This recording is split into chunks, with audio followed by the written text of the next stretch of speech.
But if you shut those two doors... No, it won't, it fucks it up.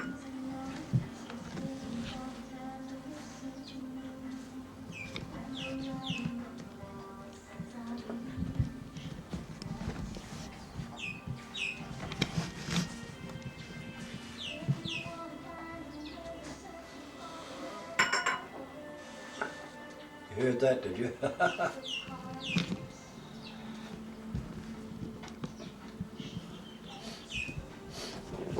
Here's his worst.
Ready, set, go.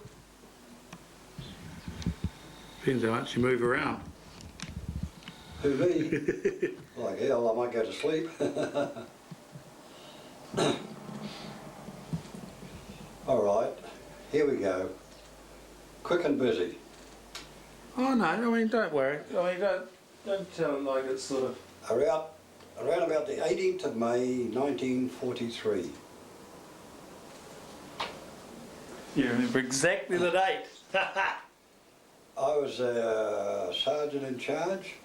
I had to get 2,000 bods out of bed, get them all lined up, over to the train at Trenton railway station. Where are we going? I said, you're going for a big swim, you buggers. On the water, that's where we're going. Oh, we're away at last. Yep, we're away at last. Into Wellington. The train drove onto the wharf. Hang on, just stop a sec there.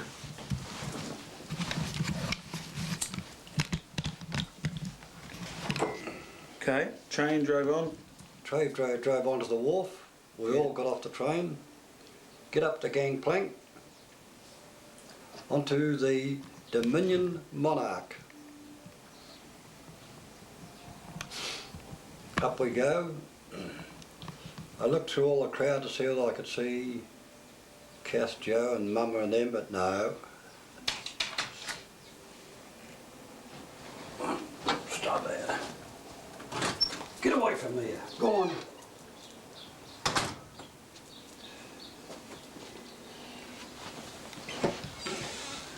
I stood up on deck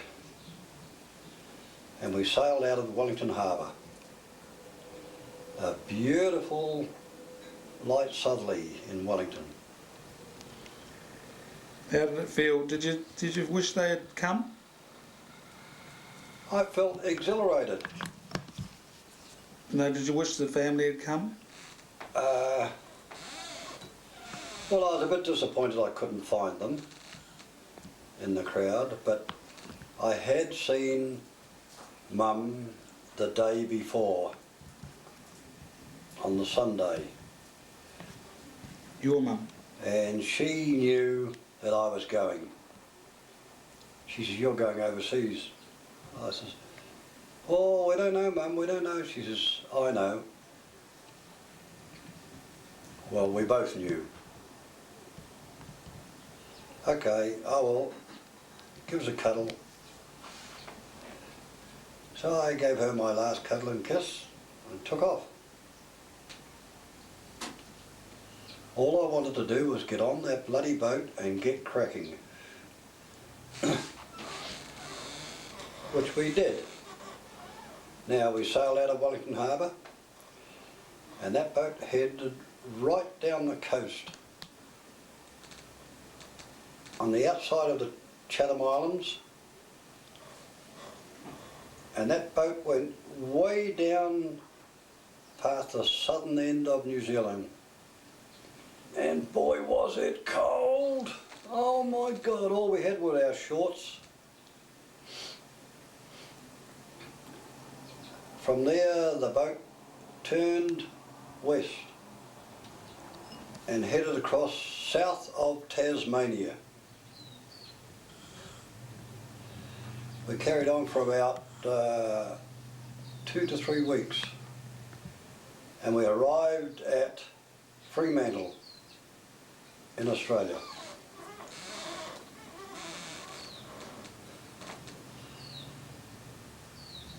Six weeks later, from the day that we left Wellington, we arrived in Tufik. Oh, on the way over, on the way over, we went right up to Ceylon, pulled into the harbour there. What a dirty, filthy place that was. We didn't get on land, had to stay on board ship. We were only there about a week.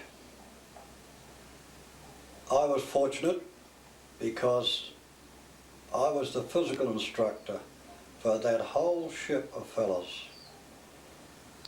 And I just have to get them out, and I think, well, what do we bloody do? I know, we'll start boxing. So, I arranged guides who used to fight one another and etc., just to fill in time.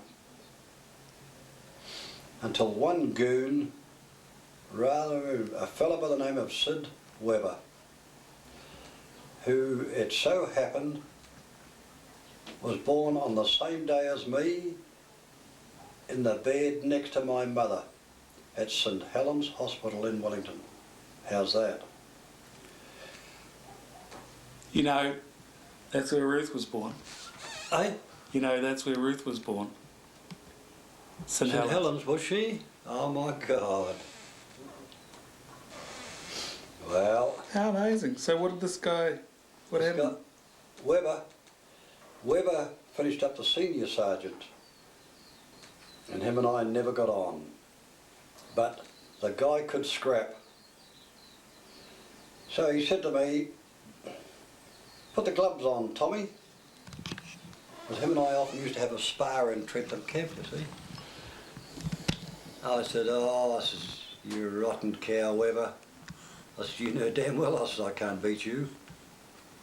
"Oh well," he said, "we'll make a show of it." He made a show, all right. He planted me right between the eyes. And I said, "You bastard, Webber, I'll get you."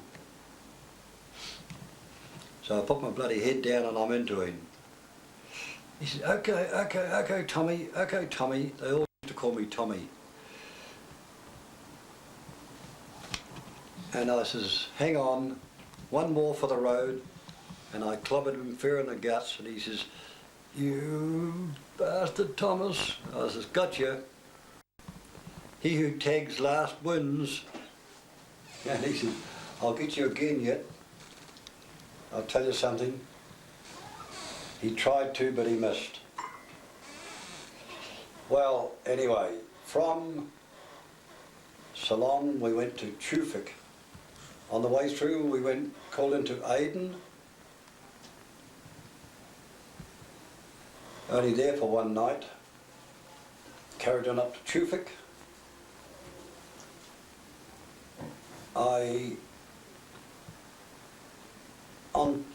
Does anybody else listen to this tape? No.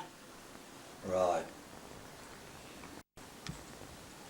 Our first vision of land in Egypt was at the start of the Suez Canal. we went ashore in big lifeboats, and on the shore were these wog kids, and they used to flog themselves for an acre, for 1 acre, which was worth about 6pence. And laugh like hell, think it was a hell of a bloody joke. Really? Yeah. They were dirty, filthy, bloody people. Well, we're only there. What do the guys get out of that? Our fellas? Yeah. Nothing. I say, look at the dirty bastards. No, the average Kiwi felt the same way as I felt. Dirty, filthy, wog bastards. And they're still the same today. Had a lot to do with the wogs. Belted a few of the buggers up. Shit, yes. Perhaps with the wogs. What do you mean, the Arabs? Well, we call them wogs. Egyptians. Yep. Yeah. The local content.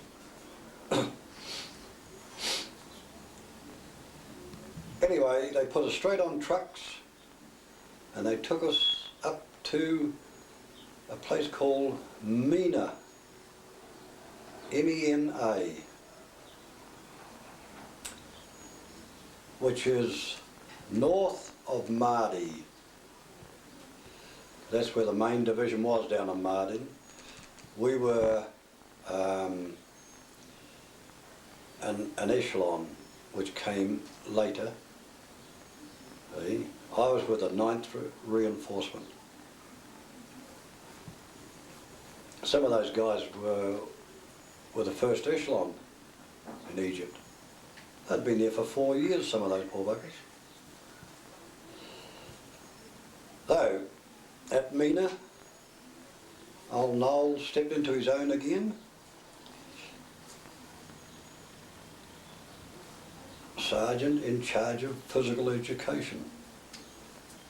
I used to have all these silly buggers running around the bloody hills doing exercises and all. And they used to curse me because it was bloody hot. Forced route marches. 5 mile over there, Barry, would be like 25 mile on ordinary land. Whew, it was hot. God, it was hot. Well, I stuck that out for quite a while, and then I became interested in the swimming for the New Zealand Army Championships.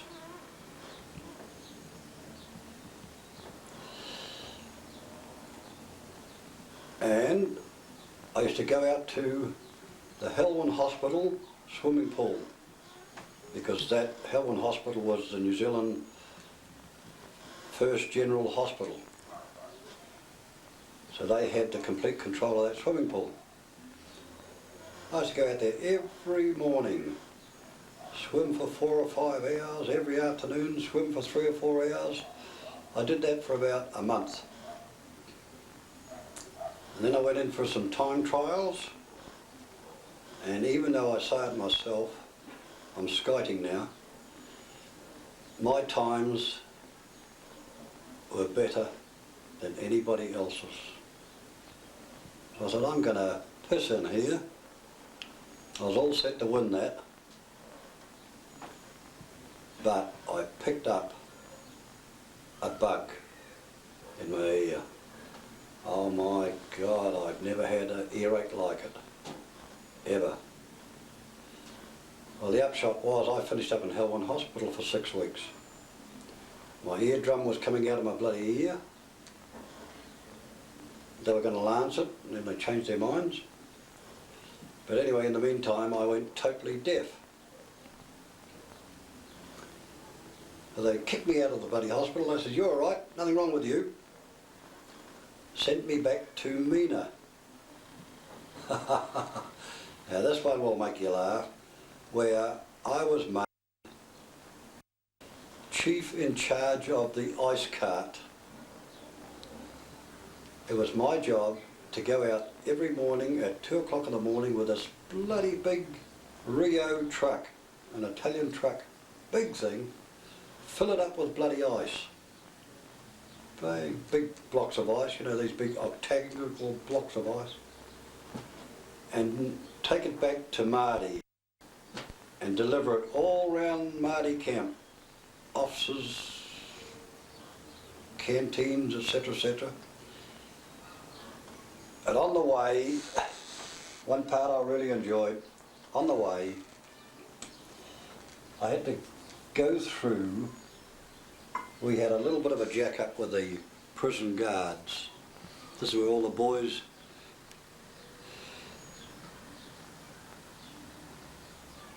you may have heard of the Rock College. Tiny Freiberg developed the Rock College.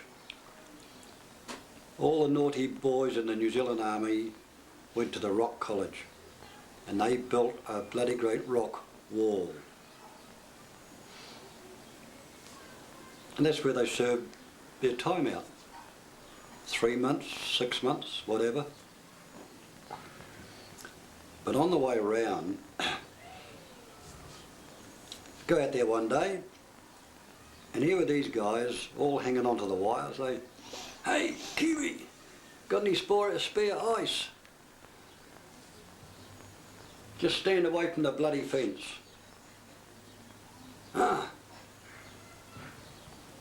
Here was a guy, a typical Maori. Oh Christ, I laughed.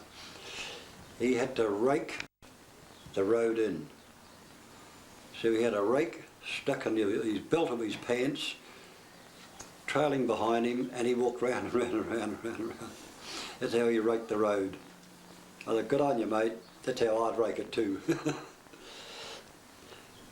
Anyway, I got a bucket of broken up ice pieces. I said, "Now stand back." They all stood back, and I just threw this bucket full of bloody ice over the fence. Of course, it all rained down ice. They thought it was bloody marvellous because it was that hot, you know. And out come the bloody Sergeant Major, and he says, "What's your name?" I said, "Thomas." He says, "How'd you like to join them?" I said, "Oh my God." I says, "Why?" "Because I gave them a bit of ice." He says, "They're prisoners. They're naughty boys. They get no favours." I said, "Oh, come on." He says, "Well, I can't see, if you walk along the outside of the fence and you happen to drop a couple of blocks,